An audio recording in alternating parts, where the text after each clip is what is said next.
So something really tragic happened out here many years ago, and that's going to be the focus of this visit down here.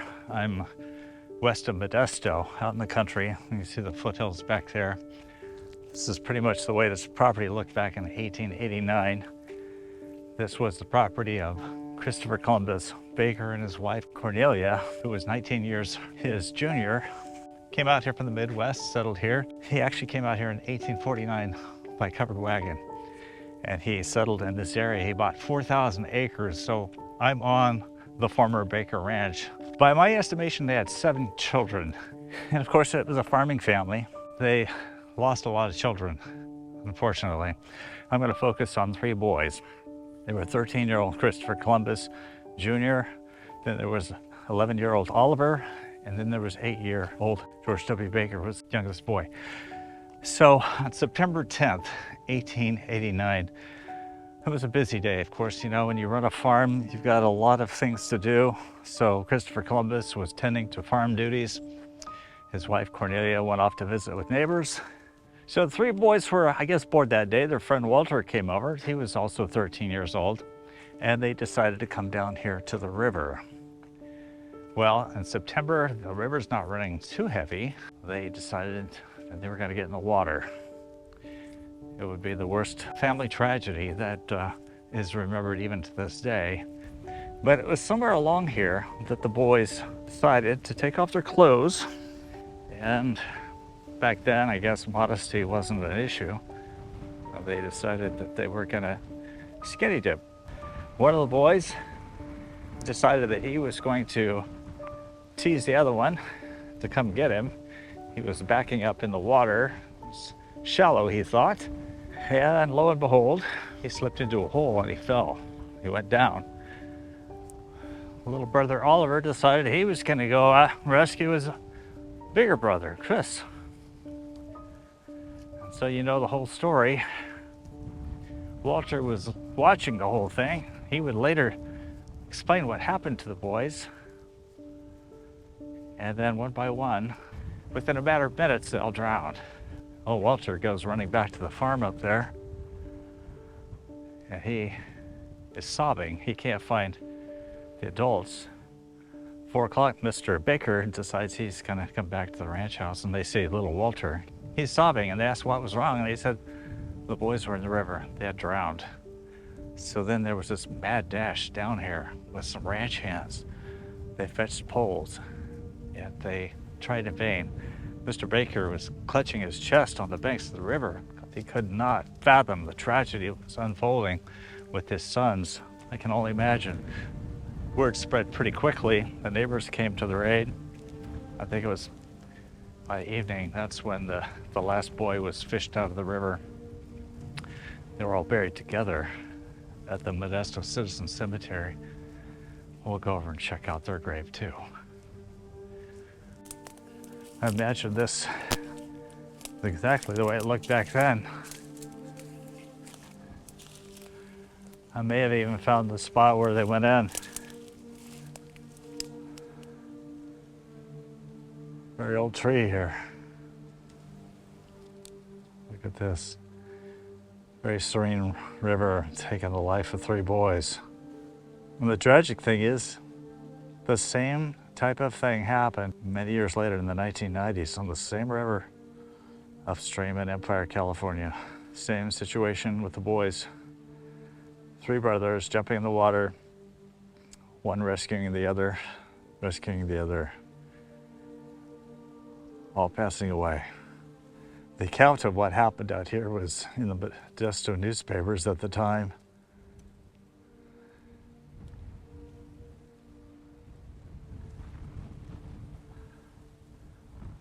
Three clouds in the sky, how symbolic. This is just incredible property. And Mr. Baker came out here. He probably thought he was in heaven. You know, back then, the big crop was wheat. A very fantastic area to grow wheat. You might be asking, how do they get their product to market? Well, of course, there are no highways back then, so they used the river. They had steam barges that would come up the river because the rivers were flowing much greater. There were no dams at the time, so they were flowing pretty good. You make all the way up to Empire City, which is in the Modesto area. Then they would float downstream and take their wheat to Stockton and to all ports beyond that. Such a serene place. There's the coastal range over there. In 1890, the Modesto Evening News reported that Mr. Baker commissioned an Oakland art studio to paint a portrait of his 3 departed sons. The result, the paper reported, was that the likeness was as natural as life. I surmise that the painting must have been passed down to family members, and somebody must still have it. I tracked down my sources, and a descendant generously shared it with me and my viewers. This is the painting said to have captured an accurate likeness of the 3 brothers who died nearly 137 years ago. Acting on a tip from the landowner, I headed over to nearby Young Road where I was told the brick 2-story home of the Bakers is still standing. It's odd, but the Baker house is on Young Road, not on Baker Road.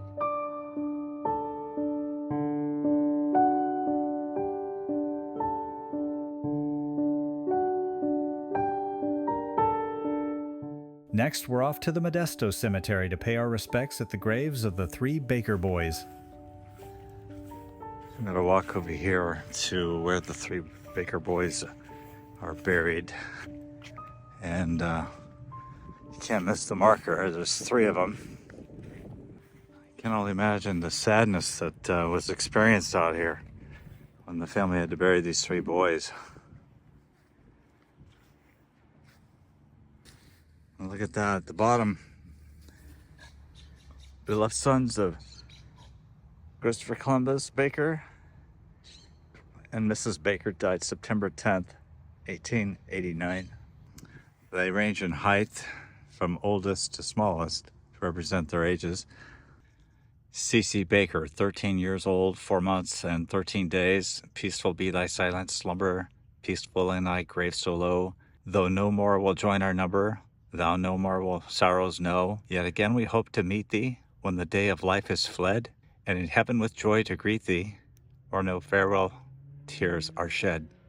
Oliver Baker, 11 years, 7 months. Call not back the dear departed, anchored safe where storms are o'er. On the borderland we left him, soon to meet and part no more. When we leave this world of changes, when we leave this world of care, we shall find our missing loved one and our father's mansion fair. George W. Baker, 8 years, 11 months, and 5 days. This lovely bud so young, so fair, called hence by early doom, just came to show how sweet a flower in paradise could bloom. Ere sin could harm and sorrow fade, death came with friendly care, this opening bud to heaven conveyed, and bade it blossom there. And it looks like they tried to correct the spelling of there. So even people back then screwed up big projects like this. It looks like they've repaired this marker because there's some epoxy right here. Looks like it's been split up. Yeah, so even stone decays with time. Now I did find out that the Baker boys are buried right next to their other brother, who's mentioned in history books, Archie, son of C.C. and F.C. Baker. He died June 7th, 1887. He was only 2 years old, 4 months, and 22 days. I understand that this young lad climbed up the watermill on the property and fell. Look at that. Our darling gone to heaven. Right there is a San Jose marker company. Field and Calfulis. I can't make that out. Now right over here is the marker for the parents.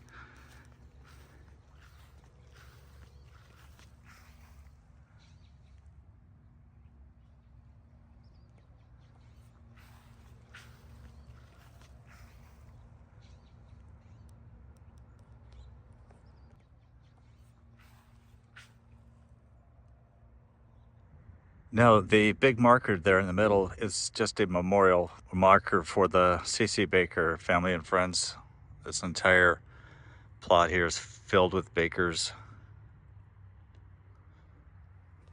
But if you really want to find the graves of C.C. Baker and his wife Cornelia, it's right over here.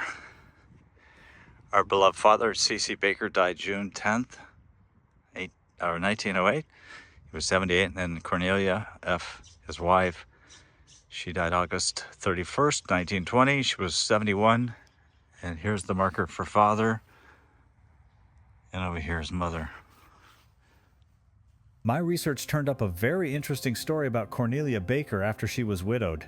A 1914 Modesto Evening News article highlighted how Cornelia saved the life of another son, J. Walker Baker, when somebody attempted to shoot him over a land dispute. Apparently, Mrs. Baker struck the arm of assailant Henry Hamilton as he attempted to shoot her son, deflecting the gun to fire away from him. Hamilton then fled the scene. Well, I'm discovering some new things today, too. This is a daughter I didn't know about. She died December 7th, 1867. She was 16 days old. It looks like her name was Leni. And down here is another one. Marion Baker died November 13th, 1869. He was 10 months old. There's a hole on top. Perhaps probably a little lamb on top. He's gone.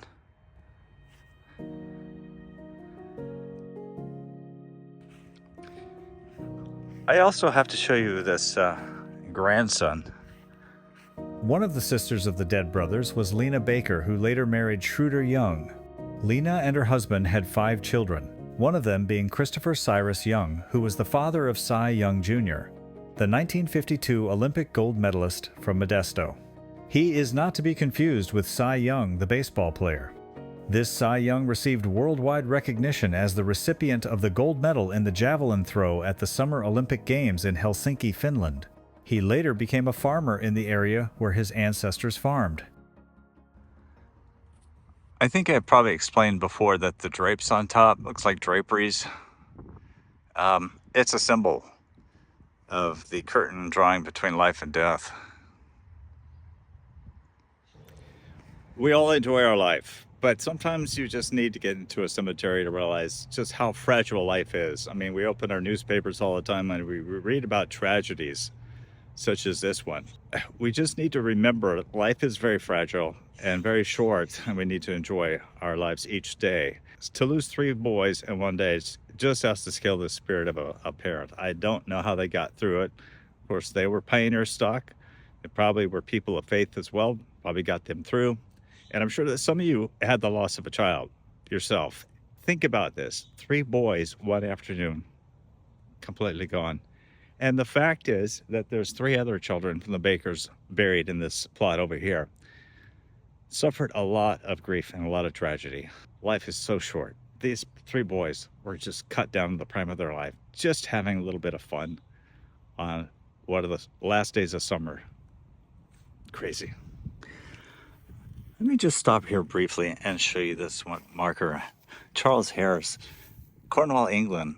A lot of Cornish miners came out here during the gold rush, and it kind of fits with his age.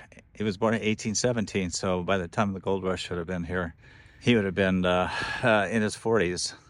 But he died in Plainsburg, California, which is a little establishment in Merced County.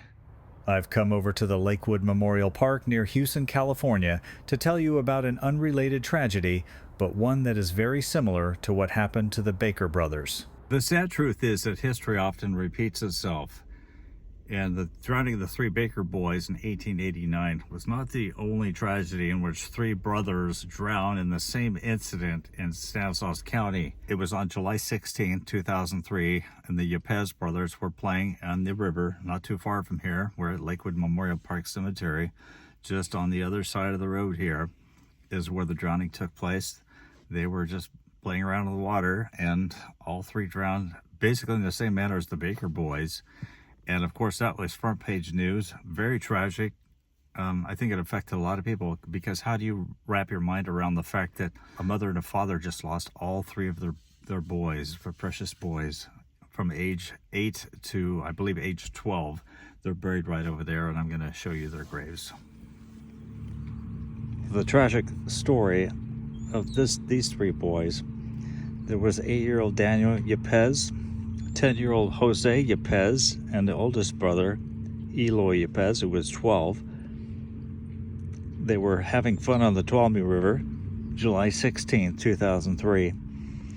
And just as the three Baker boys drowned, these boys drowned in the same way. One stepped off into a hole. The second brother goes in after him to rescue him and becomes the second victim, and likewise with the third boy. This all happened on the side of the river underneath the train trestle, which is not very far from the cemetery.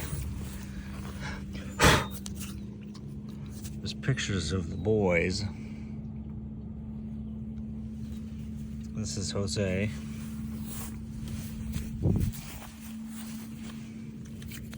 Here's Daniel.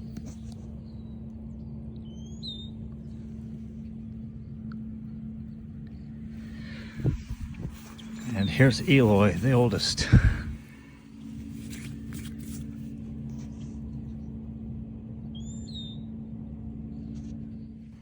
So even though I know it's a very sad incident that we just reviewed, there's some lessons we could take away from it, of course. Be careful around water, of course. Even though I know it was a really tough thing to watch, I want to thank you for helping us honor these three little boys who were just out having fun, like all children like to do on a lazy summer day, and they ended up losing their lives. So be careful. Be careful with your kids. Be careful with what you let them do. I know every time I open the paper, something tragic is taking place. Thank you so much for joining us on this episode today here in Modesto, California. You could leave us a comment. I'd appreciate that as well. Also, give us a thumbs up, even though it was a very sad lesson in history. Thank you.